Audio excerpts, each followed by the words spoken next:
Per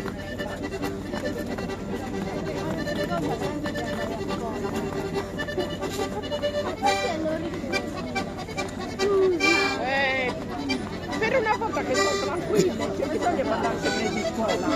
Ah no, no, siamo Dobbiamo a brincare, babbo. Chi è la più brava a scuola?